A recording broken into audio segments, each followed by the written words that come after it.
अच्छा फ्रेंड्स, इसके पहले हमने इसका फर्स्ट क्लास कंप्लीट किया है, इसमें हमने थोड़ा सा इंट्रोडक्शन किया था, केमिस्ट्री के बारे में पढ़ा था, पदार्थ क्या होता है, पदार्थ की अवस्था, भौतिक अवस्था पढ़े थे। ठीक है, आज हम पढ़ेंगे रासायनिक अवस्था।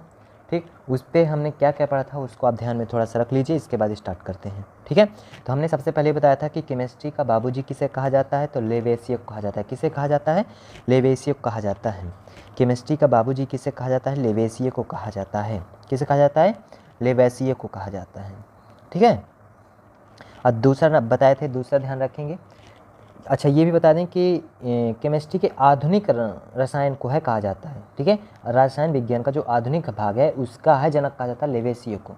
तो आधुनिक रसायन का जनक किसे कहा जाता है? लेवेसियर को। लेकिन रसायन विज्ञान का जनक कहा जाता है रॉबर्ट बायल को, कल बता चुके हैं। ठीक है, तो यही बताए थे केमिस्ट्री की शुरुआत कहाँ से हुई थी, किस देश से शुरुआत हुई थी, तो मिस्र देश से शुरुआत हुई, क्योंकि वहाँ के लोग मम्मी वगैरह सब तैयार करते थे, उसमें केमिकल लगाते थे वो लोग, तो वहीं से मिस्र देश से ही केमिस्ट्री की शुरुआत मानी जाती है। ठीक है, कहाँ से हुई थी? मिस्र देश से हुई थी। मिस्र देश को इंग्लिश में इजिप्ट बोलते हैं। ठीक है, मिस्र देश की राजधानी काहिरा है। तो रसायन विज्ञान को विज्ञान का विज्ञान कहा जाता है, ये भी बताए थे। रसायन विज्ञान को क्या कहा जाता है? विज्ञान का विज्ञान कहा जाता है।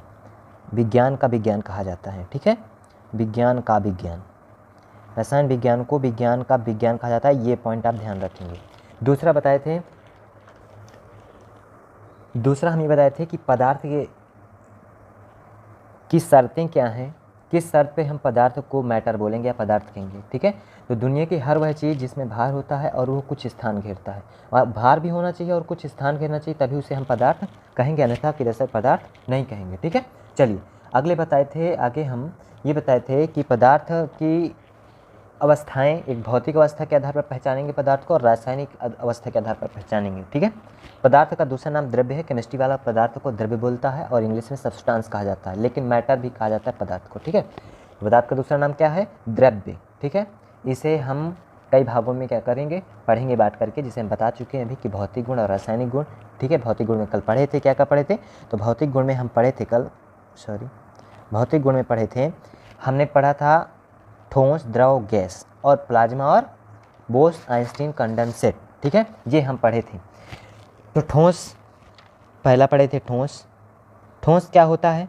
ठोस वो होता है जिसमें कणों के बीच दूरी कम हो, मतलब बिल्कुल करीब करीब हो, कण पास पास कण होते हैं, उसे ठोस कहा जाता है। जिस पदार्थ के कण पास पास हों, बिल्कुल करीब करीब हो, नज़दीक नज़दीक हो, तो उसे हम ठोस कहेंगे। ठीक है, इंग्लिश में सॉलिड बोलते हैं।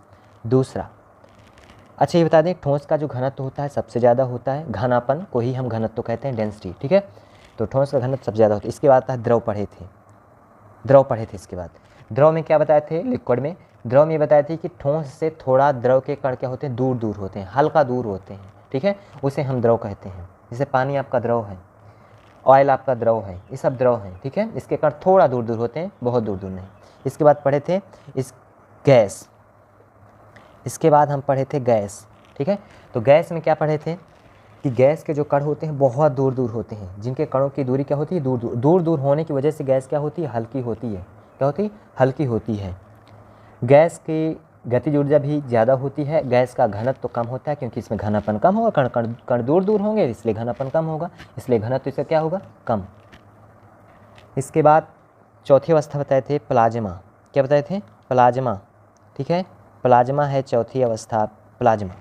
ठीक है, पहले तीन ही अवस्थाएं थी, इसके बाद चौथी अवस्था आ गई प्लाज्मा। प्लाज्मा के बारे में हमने ये बताया था कि आयनाइजेशन स्टेज जो होता है वही प्लाज्मा कहलाता है। ठीक है, आयनाइजेशन स्टेज को ही हम क्या कहते हैं? प्लाज्मा कहते हैं। हायर टेम्परेचर, ठीक है, सबसे ज़्यादा टेम्परेचर पर जिसे हम टेम्परेट कर देते हैं, मतलब गर्म कर देते हैं, वही प्लाज्मा होता है। प्लाज्मा का बताए थे रूप किस तरह का होता है, इसका फॉर्म होता है कफ जैसे, केखार जैसे का होता है प्लाज्मा। ठीक है, ज्वालामुखी से जो मैग्मा निकलता है, लावा निकलता है, उसके जैसे होता है प्लाज्मा। ठीक है, तो प्लाज्मा जो होता है आयनाइजेशन स्टेज होता है। ठीक है, अलग अलग हो जाना, आयनाइजेशन स्टेज का मतलब होता है किसी चीज़ का अलग अलग हो जाना, सेपरेट हो जाना। ठीक है, वही आयनाइजेशन स्टेज के लिए सेपरेट होने के लिए, अलग होने के लिए एनर्जी चाहिए, तो वो सबसे ज़्यादा एनर्जी होगी जब ही आप इसमें प्लाज्मा के रूप में कर पाएंगे, अलग अलग कर पाएंगे। ठीक है, आयनाइजेशन अवस्था में सबसे हाई एनर्जी होती है, ध्यान रखेंगे, सबसे ज़्यादा हाई एनर्जी आयनाइजेशन स्टेज मतलब प्लाज्मा अवस्था में। तो हाईएस्ट लेवल ऑफ एनर्जी किस में होता है? प्लाज्मा आयनाइजेशन स्टेज में। ठीक है, अच्छा, ये प्लाज्मा दिखता कैसा है कि खार के जैसे दिखता है, याद रखेंगे, कल बता भी चुके हैं, ठीक है। अगली अवस्था बताए थे वो बोस आइंस्टीन कंडेंसेट, जिसे दिए थे सत्येंद्रनाथ बोस ने दिया था, अच्छे से इसकी चर्चा किए थे। बोस आइंस्टीन कंडेंसेट, इसका नाम है Bose Einstein condensate, BEC, Bose Einstein condensate, ठीक है। सत्येंद्रनाथ बोस ने इसको दिया था। तो इसमें क्या होता है, सत्येंद्रनाथ बोस ने अलग अलग पदार्थों के मॉलिक्यूल लिए और उन्हें -273 डिग्री सेल्सियस में ठंडा किया, और इसके बाद ठंडा होने के बाद एक मिला सुपर मॉलिक्यूल, जो कि सबसे ज़्यादा ठंडा था। इससे कोई भी गर्म चीज़ आप गुजारोगे कोई फ़र्क पड़ने वाला नहीं है, ठीक है। तो ये अवस्था सबसे ज़्यादा हाई लेवल में ठंडा कर देना अवस्था जो होता है, कंडेंसेट का ही मतलब होता है ठंडा करना, ठीक है। तो ये जो होता है सबसे ज़्यादा ठंडा होता है। तो बोस आइंस्टीन कंडेंसेट BEC, इसमें सबसे ज़्यादा ठंडी अवस्था होती है कौन सी, बोस आइंस्टीन कंडेंसेट BEC। तो मिनिमम टेम्परेचर जो होता है BEC में, मैक्सिमम टेम्परेचर जो होता है सबसे ज़्यादा प्लाज्मा में होता है। मिनिमम का मतलब होता है ठंडा, ठीक है। एक दूसरे का उल्टा है प्लाज्मा और बोस आइंस्टीन, ये एक दूसरे के उल्टे हैं दोनों, प्लाज्मा और बोस आइंस्टीन कंडेंसेट, ये दोनों एक दूसरे के उल्टा हैं, ये ध्यान रखेंगे। बोस आइंस्टीन कंडेंसेट को -273 डिग्री सेल्सियस में ठंडा किया जाता है, ठीक है, ये टेम्परेचर। चलिए अब पढ़ते हैं, अपने टॉपिक पे आ जाते हैं। अब हमारा जो टॉपिक है उस पर हम पढ़ेंगे रासायनिक गुण, तत्व, यौगिक, मिश्रण। 3 प्रकार से रासायनिक गुण पढ़ेंगे, पदार्थ को 3 प्रकार से पढ़ेंगे, तत्व, यौगिक, मिश्रण। अब इनके बारे में जानेंगे कि तत्व क्या है, यौगिक क्या है, मिश्रण क्या है, ठीक है। तो रासायनिक गुण को अंग्रेजी में केमिकल प्रॉपर्टीज कहते हैं, ठीक। तो तत्व क्या होता है, तत्व वो होता है जो दूसरी किन्हीं चीज़ों से मिलकर नहीं बना होता, स्वयं से बना होता, अकेला होता है, उसी को हम तत्व कहते हैं। जो अन्य चीज़ों से मिलकर ना बने वही तत्व कहलाता है, ठीक है। यह एक प्रकार समझें कि अकेले चुपचाप एक शुद्ध पदार्थ है, ठीक है। यह अकेला एक पदार्थ होता है, उसी को हम क्या कह देते हैं, तत्व कहते हैं। जैसे सोना एक तत्व है, Au एक क्या है, तत्व है, Au एक तत्व है। गोल्ड जिसे बोलते हैं सोना, Fe एक तत्व है, ठीक है। लोहा आयरन बोलते हैं, ये सब तत्व हैं। अच्छा, सोना को ग्रीक लोग आरेनम कहते थे, क्या कहते थे, आरेनम कहते थे। सोना को ग्रीक लोग आरेनम कहते थे, इसलिए सोने के बने आभूषणों को हम लोग क्या बोलते हैं, ऑर्नामेंट बोलते हैं। आप देखे होंगे कहीं जो ऑर्नामेंट की सोने की दुकानें होती हैं, वहाँ कहीं लिखा होता है ऑर्नामेंट, ठीक है। वहाँ इसका मतलब समझते होंगे कि ऑर्नामेंट ही मिलता है, सोना ही मिलता है। कहीं कहीं देखे ज्वेलरी लिखा होता है, तो ज्वेलरी का मतलब होता है हर तरह के आभूषण, वहाँ पे उसे हम ज्वेलरी बोलते हैं, ठीक है। तो ऑर्नामेंट आभूषण को कहा जाता है। ये कहाँ के लोग कहते हैं, ग्रीक लोग कहते थे, ठीक है, आरेनम सोना को। तो बाकी किसी भी चीज़ के जो बने होते हैं आभूषण, उन्हें हम ज्वेलरी कहते हैं, याद रखेंगे। अच्छा, दुनिया के जितने तत्व हैं वह सब पीरियोडिक टेबल में लिखे हुए हैं आपके, ठीक है। पीरियोडिक टेबल आपको हम दिखा देते हैं, चलिए पीरियोडिक टेबल देख लीजिए। पीरियोडिक टेबल में सभी तत्व होंगे आपके, ये देख लीजिए पीरियोडिक टेबल है, इसमें सब प्रकार के तत्व हैं, ठीक है। सभी एलिमेंट इसमें आपको मिल जाएंगे। जैसे अभी हम देख रहे थे तो वो था Au, तो Au आपका ये है, ठीक है, Au है, Fe ये है, ठीक, सब मिल जाएंगे। कोई भी तत्व आप देखोगे सब मिल जाएगा, जितना दुनिया का तत्व है सब इसमें है पीरियोडिक टेबल में, ठीक है। अच्छा समझेंगे, जो अकेले रहता है, जो अकेले रहता है, जो किसी चीज़ से मिलकर नहीं बनता, उसी को हम क्या कहते हैं, तत्व कहते हैं। और जहाँ 2 या 2 से अधिक तत्व मिल जाता है आपस में, या मिल गया, तो क्या बना लेगा, वो यौगिक बना लेगा। क्या बना लेगा, यौगिक बना लेगा, ठीक है। चलिए वहीं पे चलते हैं। तो तत्व आपको समझ में आ गया, जो अकेले रहता है उसी को तत्व कहते हैं, जो किसी चीज़ से मिलकर ना बने वही तत्व है, ठीक है। पीरियोडिक टेबल में जितना कुछ है वो सब तत्व है। अच्छा, अब आ जाते हैं यौगिक में। तो यौगिक वो होता है जो 2 या 2 से अधिक तत्वों से मिलकर बना होता है, उसी को यौगिक कहते हैं। मतलब कहने का कि जिसका फार्मूला होता है, यौगिक का फार्मूला होता है, यौगिक एक क्या है, फार्मूले के रूप में होता है, इसी को हम क्या कहते हैं, यौगिक। जैसे NaCl एक क्या है, NaCl जो एक क्या है, तो यौगिक है, ये NaCl सोडियम क्लोराइड, ठीक है। इसी प्रकार H2O ये भी एक क्या है, तत्व है, जल एक क्या है, वो यौगिक है, तत्व नहीं सॉरी, यौगिक है। तो मतलब जिस चीज़ का फार्मूला बन जाए वो यौगिक है, सब यौगिक। पानी एक क्या है, यौगिक है, क्योंकि उसका फार्मूला है। हवा एक यौगिक नहीं है, हवा एक यौगिक नहीं, क्योंकि हवा का कोई फार्मूला नहीं है। हवा में कई तरह की गैसें होती हैं, ऑक्सीजन भी होती है, नाइट्रोजन भी होती है, कई तरह की होती हैं, इसका फार्मूला नहीं है। अभी आगे पढ़ेंगे। तो यह हवा क्या है, एक मिश्रण है, हवा क्या है, मिश्रण, ठीक है। तो जिसका फार्मूला नहीं है वह क्या है, मिश्रण। तो जिसका फार्मूला नहीं है वो आपका मिश्रण हो जाएगा। तो यहाँ पे हम लिखें यदि, तो जैसे वायु, वायु एक क्या है, मिश्रण है, वायु एक मिश्रण है, याद रखेंगे। अच्छा चलिए समझेंगे अब, जो अकेले सिंगल सिंगल रहता है वो क्या है, तत्व। और जिसका फार्मूला बन जाता है वो क्या है, यौगिक। और जिसका फार्मूला ना बने, दो या दो से अधिक मिले उसमें और फार्मूला ना बने, तो वो क्या होता है, मिश्रण होता है। मिश्रण मिलकर ना बनता है, ठीक है। तो मिश्रण क्या होता है, वायु, कई तरह की गैसें मिली होती हैं वायु में, तो एक मिश्रण है। जैसे आप उसमें दूध और पानी एक मिला होता है, दूध में क्या होता है, पानी होता है, ठीक है। तो दूध और पानी जो मिल रहता है उसमें, तो इसलिए दूध को क्या कहते हैं, मिश्रण कहते हैं। दूध का कोई फार्मूला नहीं होता, यदि फार्मूला होता तो दूध को क्या कहते हैं, यौगिक कहते फिर हम, ठीक है। तो दूध क्या है, आपका मिश्रण है, दूध भी आपका क्या है, मिश्रण है, ठीक है। शरबत भी आपका क्या है, मिश्रण है, शरबत क्या है, मिश्रण, शरबत मिश्रण। इसी तरह सब, दाल भात आपका क्या है, मिश्रण है, दाल भात क्या है, मिश्रण है। सभी तरह तमाम जो मिला हो और उसके फार्मूले ना बने तो वो मिश्रण में आएगा। जिसका फार्मूला बन जाए यौगिक होगा, जिसका फार्मूला ना बने, अकेले अकेले रहे, वो तत्व होता है।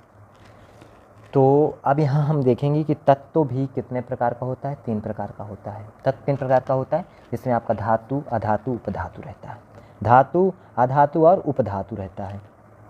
चलिए अगले पेज पे समझते हैं इसको। तो तत्व का प्रकार यहाँ पे हम नोट करेंगे, जिसमें पहला जो है धातु है, दूसरा लिख देते हैं अधातु, ठीक है, अभी समझ रहे हैं ये क्या होता है। तीसरा होता है उपधातु, उपधातु। जे आपके क्या हैं, तत्व हैं।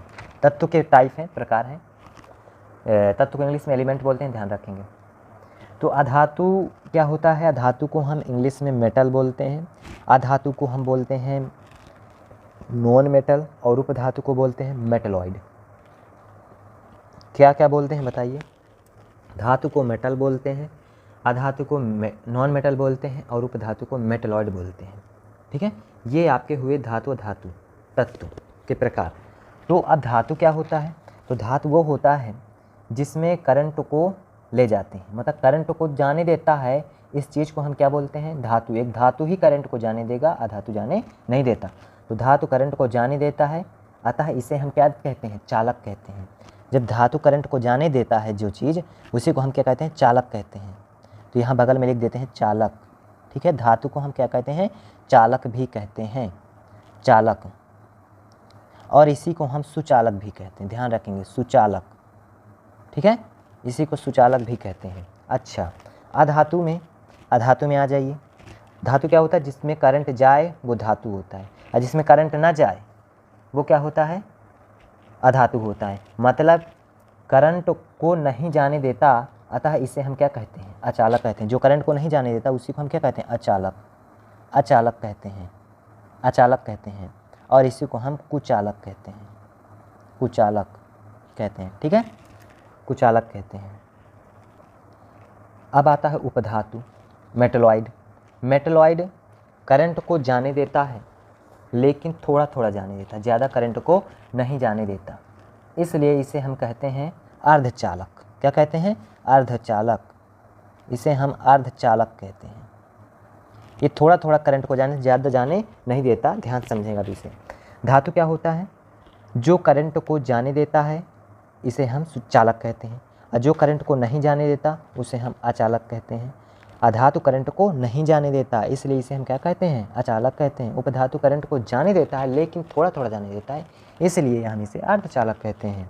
तो इसे हम बोलते हैं इंग्लिश में इंसुलेटर, दूसरे वाले को बोलते हैं नॉट इंसुलेटर, नो, इसे कंडक्टर कहते हैं, नॉट इंसुलेटर, कंडक्टर बोलते हैं, ठीक है, इंसुलेटर नहीं।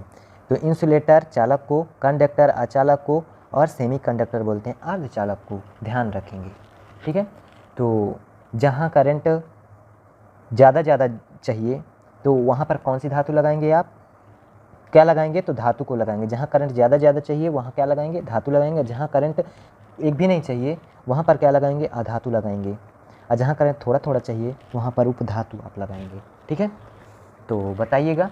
अच्छा ये बता दें, धातु इसका नाम है, ठीक है, उस जो तत्व है उसका नाम क्या है, धातु, लेकिन उसका जो काम है वो चालक है। काम क्या है, चालक। तो धातु इसका नाम है, चालक इसका काम है। अधातु इसका नाम है, अचालक इसका काम है, उपधातु इसका नाम है और अर्धचालक इसका काम है, याद रखेंगे। अच्छा बताइएगा, खूब करंट चाहिए तो क्या लगाएंगे? धातु। करंट नहीं चाहिए तो क्या लगाएंगे? अधातु लगाएंगे। करंट नहीं चाहिए तो क्या लगाएंगे? अधातु लगाएंगे। तनी तनी करंट चाहिए तो क्या लगाएंगे? उपधातु लगाएंगे। थोड़ी थोड़ी करंट चाहिए तो क्या लगाएंगे? धातु। अच्छा, ये जो मोबाइल है हमारे पास, जिस मोबाइल से आप इस वीडियो को वॉच कर रहे हैं, क्या इसमें खूब करंट चाहिए?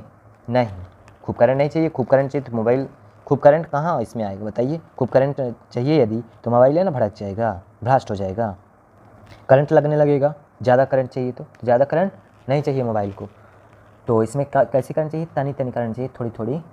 तो कौन सी चीज़ का उपयोग होगा? तो उपधातु का उपयोग है इसमें। बताइए कौन सी चीज़ का उपयोग है? उपधातु का। इसमें पीला पीला सिलिकॉन देखे होंगे सिम कार्ड में लगा रहता है, तो वो सिलिकॉन क्या है? आपकी उपधातु है। मेमोरी कार्ड देखे होंगे, सिम कार्ड देखे, उसे पीला पीला रहता है पीछे, तो उसी को हम क्या बोलते हैं? सिलिकॉन बोलते हैं। तो वो सिलिकॉन जो होता है उपधातु होता है, उसमें थोड़ी थोड़ी करंट चाहिए, ठीक है। अच्छा बताइएगा, जिसमें तनी तनी करंट चाहिए? उपधातु। तो जिसमें तनी तनी करंट चाहिए, तो ऐसे ही इंस्ट्रूमेंट को हम क्या कहते हैं? इलेक्ट्रॉनिक बोलते हैं। क्या बोलते हैं? इलेक्ट्रॉनिक। मोबाइल आपके क्या है? इलेक्ट्रॉनिक चीज़ है। कैसी चीज़ है? इलेक्ट्रॉनिक चीज़ है। इलेक्ट्रॉनिक चीज़ दुकानों में देखेंगे लिखा रहता है इलेक्ट्रॉनिक, तो वहाँ पर जहाँ इलेक्ट्रॉनिक लिखा रहता है, समझ जाइएगा कि मोबाइल आदि ये सब छोटी छोटी चीज़ें मिलती हैं। छोटी क्या बड़ी हैं, लेकिन इनमें करंट का कम यूज होगा, ठीक है। करंट ज़्यादा नहीं चाहिए, वो चीज़ वहाँ मिलती हैं इलेक्ट्रॉनिक में, ठीक है। जिसमें ज़्यादा करंट चाहिए तो उसमें क्या यूज करेंगे? धातु। तो जिसमें ज़्यादा करंट चाहिए उसी को हम क्या बोलते हैं? इलेक्ट्रिक बोलते हैं। तो फैन आपका क्या होता है? सीलिंग फैन इलेक्ट्रिक होता है। तो इलेक्ट्रिकल दुकानें होती हैं ना, शॉप में लिखा होता है इलेक्ट्रिकल सामान मिलता है यहाँ पे, तो इलेक्ट्रिकल। तो इलेक्ट्रिक क्या होता है? धातु से बना होता है, धातु इसमें लगा होता है।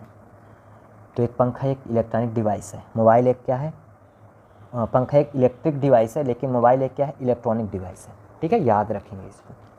तो तत्व के बारे में आपको पता चल गया, ठीक। अब चलते हैं हम यौगिक पढ़ेंगे, ठीक है। तत्व जान गए, तत्व आप जान गए हो। धातु का काम होता है चालक, अधातु काम होता है अचालक, उपधातु का काम होता है अर्धचालक। धातु में ज़्यादा करंट होता है आता है, अधातु में एको करंट नहीं आता, उपधातु में थोड़ा थोड़ा करंट चाहिए, थोड़ा करंट आता है, ठीक है। तो चलिए अब यौगिक के बारे में समझते हैं। जो आप यौगिक यहाँ पे पढ़े थे, तो इस यौगिक के बारे में पढ़ते हैं। जैसे NaCl है, ये सब है ना, ये सब आपके यौगिक ही तो हैं। NaCl H2O ये सब यौगिक है, तो इसी के बारे में चलिए अब यौगिक के बारे में। यौगिक क्या है तो बता ही चुके हैं। यौगिक का फार्मूला बनता है, जिसका फार्मूला बन जाए वही यौगिक है। जिसका फार्मूला ना बने और दो चीज़ों से मिलकर बना हो तो मिश्रण पहुँच जाएगा, फार्मूला बचना हो उसका। और जो अकेले अकेले रहे तो उसे क्या बोलते हैं? तत्व, ठीक है। फार्मूला और ना हो, अकेले रहे, उसे तत्व बोलते हैं। तो चलिए चलते हैं अगले, ये पढ़ चुके हैं, अब चलते हैं हम अगले पेज पे। अब यौगिक के बारे में हम ये यहाँ पर पढ़ेंगे कि यौगिक का तो फार्मूला बनता है, लेकिन यौगिक के फार्मूले में कुछ अलग अलग होगा। तो यौगिक में भी क्या होता है? दो प्रकार होता है। एक कार्बन वाला जो फार्मूला होता है उसे कार्बनिक कहते हैं, और जो बिना कार्बन वाला होता है उसे अकार्बनिक कहते हैं, ठीक है। तो यौगिक में दो टाइप होता है। कितने टाइप होते हैं? दो टाइप होता है, ठीक। पहला होता है कार्बन वाला, दूसरा होता है अकार्बन, मतलब अकार्बनिक जिसे बोलते हैं। तो कार्बन वाला फार्मूला को कार्बनिक रसायन बोलते हैं। इसका अलग से ही पूरा बुक ही होता है, ठीक है, अलग से ही पढ़ेंगे कार्बनिक। लेकिन बिना कार्बन, जिसमें कार्बन नहीं होगा, उसे हम अकार्बनिक बोलेंगे। क्या बोलेंगे? अकार्बनिक बोलेंगे, अकार्बनिक, सॉरी अकार्बनिक। यहाँ बाबा क्रीज, एक मिनट, हाँ, अकार्बनिक बोलेंगे, ठीक है। यहाँ पर हम अकार्बनिक बोलेंगे इसे। तो जिसमें कार्बन होता है उसे कार्बनिक बोलते हैं, जिसमें कार्बन नहीं होता उसे हम अकार्बनिक बोलते हैं। तो जिन जिन सूत्रों में कार्बन होगा उसे हम कार्बनिक बोलेंगे, और जिसमें कार्बन नहीं होगा उसे हम अकार्बनिक बोलेंगे। तो जैसे यहाँ पर आप देखेंगे, तो यहाँ पर हम लिख देते हैं, मान लिया हम लिख दिए CO2। CO2 क्या है? ऑर्गेनिक है, कार्बनिक है, क्योंकि इसमें कार्बन है। C क्या है? कार्बन है, तो ऑर्गेनिक होता है। इंग्लिश में ऑर्गेनिक बोलते हैं कार्बनिक को, ठीक है, ये याद रखेंगे। और हम एक और एग्जांपल लिखते हैं H2O, जल। इसमें कार्बन दिख रहा है आपको? कार्बन नहीं दिख रहा, इसलिए इसे क्या कहेंगे बताओ? इनऑर्गेनिक कहेंगे, इनऑर्गेनिक, ठीक है, इनऑर्गेनिक कहते हैं। एक फार्मूला और लिखते हैं हम यहाँ पे, इधर लिखते हैं, यहाँ पे आप बताएंगे, हम फार्मूला यहाँ नोट करते हैं। NO2। बताइए क्या है ये, कार्बनिक है या अकार्बनिक? तो ये क्या है, कार्बन इसमें है नहीं है, तो इसलिए क्या है, इनऑर्गेनिक है। क्या है, इनऑर्गेनिक, इनऑर्गेनिक, ठीक है, इनऑर्गेनिक है। अब एक एग्जांपल हम यहाँ पे लिखते हैं CH4, CH4 में एथेन होता है, इसमें कार्बन है, ठीक है, इसमें कार्बन है, C आपको दिख रहा कार्बन है, इसलिए क्या है, ऑर्गेनिक है। क्या है, ऑर्गेनिक है, ठीक। और ये एग्जांपल यहाँ पे नोट कर रहे हैं, इसको बताइएगा, यहाँ पे एग्जांपल और नोट करें, ये बताइए क्या है, CaOH, बताइएगा इसमें कार्बन है, कार्बन नहीं है। कार्बन जो होता है अकेले रहता है, स्मॉल लेटर के साथ में कार्बन नहीं रहता। कैपिटल लेटर के साथ में कोई स्मॉल लेटर यदि आता है तो वो कार्बन नहीं माना जाए, क्योंकि इसमें एक क्या है, स्मॉल लेटर है, कार्बन के साथ में है, तो ये कार्बन नहीं होगा, ठीक, समझ गए ना। जब कोई तत्व तो कैपिटल लेटर के साथ में रहता है और उसके साथ स्मॉल लेटर लिखा हो तो यह कार्बन नहीं होता, कार्बन अकेले रहता है, कैपिटल लेटर में अकेले, उसे कार्बन बोलते हैं, ठीक। तो ये कार्बनिक नहीं है, COH कार्बनिक नहीं है, तो यहाँ पर इनऑर्गेनिक होगा, क्या होगा, इनऑर्गेनिक, ठीक है, ये इनऑर्गेनिक है। एक और लिखते हैं, बताइएगा NO2, बताइए कार्बनिक है या अकार्बनिक? तो ये आपका क्या है, इनऑर्गेनिक है, ठीक है, इनऑर्गेनिक है ये। अगला बताइएगा, एक दो और लिखते हैं, NH2 लिख देते हैं और CONH2, NH2 रुकिएगा, NH2, बताइए कार्बन है इसमें, बताइए, हाँ कार्बन है, क्योंकि ये वो क्या है, अलग है, कैपिटल लेटर है, और ये कार्बन है अलग से, ठीक है। स्मॉल लेटर यदि होता है इसी के साथ तो फिर कार्बन नहीं होता, ठीक है। तो ये क्या है, ऑर्गेनिक है, ऑर्गेनिक, ध्यान रखें। इस तरह से आप समझेंगे, जिससे K2SO4 L2SO4 का होल थ्राइस 24H2O, ये भी एक क्या है, इनऑर्गेनिक, क्योंकि इसके साथ में कार्बन नहीं होता, फिटकरी का सूत्र है ये, ठीक है, कार्बन उसके साथ में नहीं है। तो यहाँ पे मान लिया हम लिखें, उस फार्मूले को चलिए नोट भी कर देते हैं, तो आप याद भी रखेंगे, K2SO4 इंटू Al2SO4 का होल थ्राइस इंटू 24H2O, ये किसका सूत्र है, तो ये इनऑर्गेनिक है, लेकिन सूत्र फिटकरी का सूत्र है, ये इनऑर्गेनिक है क्योंकि इसमें कार्बन नहीं है। इसी प्रकार जिसमें कार्बन हो वो कार्बनिक होगा, और जिसमें कार्बन ना हो वो अकार्बनिक होगा, याद रखेंगे, ठीक है। अच्छा, कार्बन के लिए पता चल गया, जिस कार्बन के साथ स्मॉल लेटर लिखा हो तो वो कार्बन नहीं माना जाएगा, कार्बन वो होगा अकेले, कैपिटल लेटर में हो, अकेले में, ठीक है। तो अच्छा बता दें कि दुनिया में ज़्यादातर जो चीज़ें हैं वो सब कार्बनिक हैं, ज़्यादातर कार्बनिक हैं, ज़्यादातर जो चीज़ें हैं वो कार्बनिक ही हैं, ठीक है, जो ज़्यादातर चीज़ें हैं वो कार्बनिक हैं। अच्छा चलिए आप पढ़ते हैं, यौगिक समझ में आएगा, जिसका फार्मूला बन जाए वो यौगिक है, जिसका फार्मूला ना बने, दो या दो से अधिक चीज़ें मिली हों लेकिन वो फार्मूला बन जाए तो यौगिक है, लेकिन जिसका फार्मूला ना बने वो मिली हों दो या दो से अधिक चीज़ें तो वो मिश्रण में पहुँच जाएगा, तो वही मिश्रण आप पढ़ने वाले हैं। तो ये फार्मूला है आपके, फार्मूला दो प्रकार के, कार्बनिक हो गए, अकार्बनिक होगा, ठीक है, याद रखें। चलिए अगले पेज पे चलते हैं, उसे पढ़ते हैं। अब आते हैं मिश्रण में, मिश्रण यहाँ पढ़ेंगे हम, मिश्रण, ठीक है, मिश्रण पढ़ेंगे, मिश्रण। तो मिश्रण क्या होता है, जैसे तैसे हम किस चीज़ को ले लिया और मिला दिए तो क्या बन जाएगा मिश्रण, मतलब उसमें क्या क्या मिलाए हैं वह दिखे तो ना दिखे तो, मतलब मिला हुआ रहे, मिला दें तो वो क्या बन जाता है मिश्रण। अब मिश्रण भी दो प्रकार का होता है, एक समांगी होता है, एक विषमांगी होता है। मिश्रण भी कितने प्रकार का होता है, दो प्रकार का होता है, एक समांगी होता है, एक विषमांगी होता है। तो समांगी मिश्रण वो होता है, यहाँ नोट कर दें पहले हम कि एक होता है समांगी, ठीक है, समांगी, दूसरा होता है विषमांगी, विषमांगी होता है, याद रखेंगे। विषमांगी को बोलते हैं इंग्लिश में हेट्रोजीनियस और समांगी को बोलते हैं होमोजीनियस, ठीक है। तो यहाँ पर विषमांगी समांगी का मतलब ये होता है कि जिसमें हम कोई चीज़ों को मिलाएं, कोई भी दो चीज़ें तीन चीज़ें जो भी हो लेके मिला दें और वो मिल जाए, एक दिखे ना आपस में, ठीक है, दिखे ना, तो वो क्या होता है, समांगी होता है। क्या कह रहे हैं, जब दो चीज़ें ले लें कोई और उनको आपस में मिला दें और पता ना चले कि इसमें क्या क्या मिला है तो वो समांगी मिश्रण होगा। और विषमांगी क्या होता है, विषमांगी वो होता है जिसमें हम कोई दो चीज़ें ले लें, तीन चीज़ें कोई कुछ भी ले लें और उनको मिला दें और उनको हम बाद में देखें तो वो अलग अलग नजर आए, तो वो क्या होता है, विषमांगी होता है। जैसे हम मान लिया कि बालू ले लेते हैं, और धूल ले लेते हैं, इन दोनों को आपस में यदि मिला दें तो अलग अलग दिखेगा। अच्छा, बालू ले लेते हैं, चावल ले लेते हैं, इनको आपस में मिला दीजिए तो अलग अलग दिखेंगे। जब अलग अलग दिखाई दे तो उसे हम बिस्मांगी कहते हैं। कि कैसा मिश्रण कहते हैं? बिस्मांगी मिश्रण कहते हैं। और जिसमें अलग अलग ना दिखाई दे, पता ही ना चले इसमें क्या मिला है, तो उसे हम समांगी कहते हैं। अच्छा, चलिए इसे समझते हैं एक अच्छी तरह से, एक फिगर के द्वारा चलिए समझते हैं। तो चलिए यहाँ पर हम समझते हैं समांगी एवं बिस्मांगी मिश्रण। ठीक है, तो समांगी बिस्मांगी मिश्रण यहाँ पे ध्यान से आप समझेंगे। चलिए समझते हैं। तो चलिए यहाँ पर आप दिख रहा होगा आपको, इसमें इस फिगर में आप देख रहे होंगे, ये ऊपरा में देखेंगे तो बालू रखा हुआ है। ये बालू को, और ये क्या है? पानी भरा हुआ है नीचे। यहाँ पे क्या भरा है? पानी भरा है। ठीक है, तो पानी भरा है नीचे, तो इसमें हम क्या करते हैं कि इस बालू को डाल देते हैं। तो बालू आपको देखोगे कि नीचे क्या है, यहाँ पे अलग अलग नज़र आ रही है। बालू क्या दिख रही है? नीचे अलग अलग दिख रही है। दिख रही कि नहीं दिख रही? तो इस ये क्या है? बिस्मांगी। समांगी नहीं, क्योंकि बिस्मांगी में बताए थे कि अलग अलग नज़र आना चाहिए। जब अलग अलग दिखे मिलाने पर तो वो क्या होता है? बिस्मांगी होता है। और जब अलग अलग ना दिखे तो क्या होता है? समांगी। तो वही चीज़ आगे देखिए। तो इस गिलास में आप देखेंगे, इस गिलास में लेमन स्क्वाश रखा हुआ है, मिक्सचर है उसका, नींबू और पानी का मिक्सचर है। तो आपको समझ में आ रहा है क्या इसमें नींबू पानी है? नहीं समझ में आएगा कि नींबू मिला। दूर से देख नहीं पाएंगे, जब टेस्ट करेंगे तब पता चलेगा। ठीक है, देख कर नज़र आपको नहीं आएगा। तो ये क्या किस में जाएगा? समांगी है। कैसा मिश्रण है? समांगी है। ये वाला क्या है? बिस्मांगी है। कैसा मिश्रण है? बिस्मांगी मिश्रण है। लेकिन ये वाला क्या है? समांगी मिश्रण है। ये कैसा मिश्रण है? समांगी है। ठीक है, इसी प्रकार ये वाले में आ जाइए।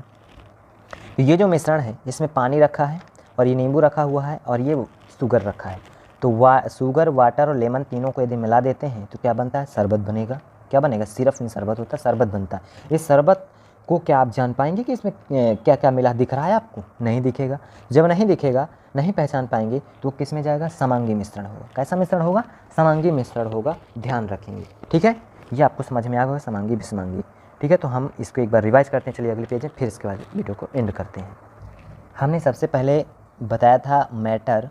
मैटर को हम सब्सटेंस भी कहते हैं, पदार्थ भी कहते हैं, द्रव्य भी कहते हैं। केमिस्ट्री वाले इसे द्रव्य बोलता है और हिंदी वाले पदार्थ बोलते हैं। चलिए, तो इसका हमने बताया था कि दो प्रकार, एक तो बताए थे भौतिक अवस्था, दूसरा बताए थे भौतिक अवस्था, और दूसरा रासायनिक अवस्था। भौतिक, दूसरी है रासायनिक। ठीक है, दूसरी क्या है? रासायनिक है। अब यहाँ पर भौतिक में बताए थे कि भौतिक जो अवस्था है, भौतिक, उस पर 5 अवस्थाएं बताए थे। एक ठोस, दूसरा बताए थे द्रव। ठोस के जो कण होते हैं पास पास वो होते हैं बिल्कुल, और द्रव के थोड़ा दूर दूर होते हैं, ठोस से ज़्यादा दूर नहीं होते। इसके बाद तीसरा आता है गैस। गैस के जो अणु होते हैं वो बहुत दूर दूर, अणु को ही हम कण कहते हैं। ठीक है, कण को ही क्या बोला जाता है? अणु। तो अणु जो है वो केमिस्ट्री में बोला जाता है और हिंदी में कण कहते हैं। ठीक है, पार्टिकल। तीसरा बात, चौथा हमने बताया था प्लाज्मा। प्लाज्मा होता है। पांचवा बताए थे बोस आइंस्टीन कंडेंसेट। ठीक है, ये दोनों एक दूसरे को उल्टा होते हैं, ये भी बताए थे। ये दोनों जो है एक दूसरे क्या होते हैं? उल्टा होते हैं। ठीक है, प्लाज्मा जो होता है हाई, ज़्यादा, सबसे ज़्यादा टेम्परेचर होता है इसका, सबसे ज़्यादा हाई लेवल टेम्परेचर, सबसे ज़्यादा। और इसका होता है मिनिमम, सबसे कम, मतलब सब शांत स्वभाव का रहता है ये। ठीक है, शांत स्वभाव का रहता है ये। सबसे कम, सबसे कम है यहाँ पे। ठीक है, सबसे कम टेम्परेचर होता है, मतलब माइनस में चला जाता है, ठंडापन में, हायर में नहीं रहता, गर्म नहीं रहता। इसके अंदर ऐसा ना ठंड कर दिया जाता है कि इसके अंदर से गर्म चीज़ भी भेजते हैं तब भी कोई फर्क पड़ता नहीं, बोस आइंस्टीन कंडेंसेट टेम्परेचर भी। भौतिक अवस्था मतलब जिसे बाहर से देखकर पहचाना जाए भौतिक अवस्था होता है। अब आइए रासायनिक अवस्था। रासायनिक अवस्था जो होता है मनुष्य के द्वारा परिवर्तन किया जाता है, वो रासायनिक अवस्था में आता है। तो रासायनिक अवस्था में हम 3 चीज़ बताए थे। कौन कौन से 3 चीज़? एक तत्व, हमने रासायनिक अवस्था में बताया था, एक तत्व है। चलिए, एक हमने बताया तत्व, दूसरा यौगिक, तीसरा मिश्रण। तत्व, यहाँ पे यौगिक और मिश्रण। अच्छा, इनके भी भाग बताए थे। इसके जो भाग होते हैं 3 होते हैं, यहाँ पे लिखने में नहीं हो रहा है, जगह नहीं हो पाएगा, तो आप तो पीछे देख ही लिए होंगे। तो एक बताए थे धातु और उपधातु, ध्यान समझिए। इसका बताया धातु, उपधातु, धातु, अधातु, उपधातु, तीनों बताए थे। धातु, अधातु, उपधातु, इसमें बताए थे। यौगिक में कार्बनिक, अकार्बनिक। कार्बन क्या होता है? जिसमें कार्बन होता है वो कार्बनिक होता है, जिसका फार्मूले में कार्बन हो जाए वो कार्बनिक का सूत्र है। इसमें कार्बन ना हो वो कार्बनिक होता है। दो होते हैं इसमें भी। मिश्रण, समांगी मिश्रण और विषमांगी मिश्रण। विषमांगी मिश्रण वो होता है जिसे बाहर से देखकर पहचाना जाए कि इसमें क्या क्या मिला है, वो विषमांगी होता है, और जिसको ना पहचान पाए वो क्या होता है, समांगी होता है। ठीक है, तो तत्व में जानी गए। धातु का होता है काम चालक, अधातु का होता है अचालक, उपधातु का होता है अर्धचालक। तो तनी तनी जो करंट चाहिए तो उपधातु लगाएंगे, ज़्यादा करंट चाहिए तो धातु लगाएंगे, एक को करंट ना चाहिए तो क्या लगाएंगे, एक भी करंट नहीं चाहिए तो क्या लगाएंगे बताइए, आधातु लगाएंगे। ठीक है, तो आप देखे होंगे जब उसमें आप लाइट फिटिंग में इंसुलेटर लगाया जाता है तो करंट के लिए लगाया, जिसमें कंडक्टर लगा दिया जाता है उसमें फिर करंट नहीं जाता है। ठीक है, तो ये आपके होते हैं सभी पदार्थ के बारे में हमने पढ़ लिया। ठीक है, पदार्थ के बारे में पूरा कंप्लीट है। अब अगला जो हम थोड़ा क्वेश्चन इसके करेंगे अगले पार्ट में। क्वेश्चन करने के बाद फिर हम सीधे एटॉमिक स्ट्रक्चर पे आ जाएंगे, परमाणु संरचना पढ़ेंगे। ठीक है, मोस्ट वेरी इंपॉर्टेंट चैप्टर है परमाणु संरचना, उसके बारे में आपको अच्छी तरह से नॉलेज होनी चाहिए। ये बिल्कुल चैप्टर आपका ख़त्म है, इसमें आपके जो क्वेश्चन आने एग्जाम में वो सारे कंप्लीट है, आप क्वेश्चन करेंगे बस ओनली। ठीक है, क्वेश्चन कर लेंगे तो आपको क्या हो जाएगा, प्रैक्टिस हो जाएगा और पता चल जाएगा कि क्या कैसे क्वेश्चन आते हैं। ठीक है, चलिए यहीं पे एंड करते हैं क्लास को। ठीक है, आप अपना ख्याल रखेंगे और इसको ध्यान से पढ़ लेंगे, समझ लेंगे। ओके, थैंक यू, जय हिंद, जय भारत।